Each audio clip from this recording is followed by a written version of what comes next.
မင်္ဂလာပါဒီနေ့ကတော့ကျွန်တော်အိမ်မှာအလုပ်ပိတ်တော့စီချဲခေါက်ဆွဲလေးချက်ပါဖြစ်ပါတယ်အရင်ဆုံးကြက်သားကိုရေးပြောင်းနေအောင်ဆေးပြီးတော့ကြက်ပြုတ်ရေးတဲမှာဖြစ်ပါတယ်ကျွန်တော်အသားလေးတုံးမှာဖြစ်တဲ့အတွက်အသားကိုရိုးပြောလို့ပဲပေါ့နော်ပြီးရင်တော့ကြက်သွန်မိတ်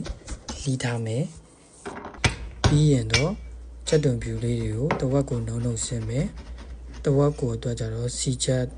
အတွက်ကြက်သွန်ဖြူလေးပပလေးတွေလီထားမယ်ပေါ့နော်ပြီးရင်တော့ကြက်ပြုတ်ရည်ကိုအမြုပ်လေးတွေ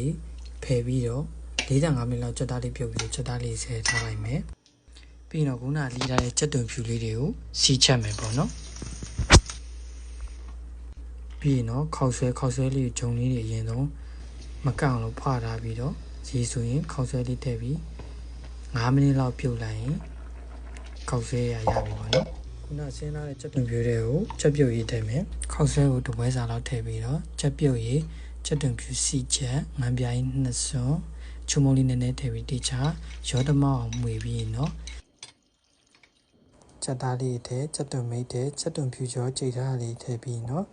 အရသာရှိတဲ့စီချက်ခောက်ဆွဲလေးရပါပြီ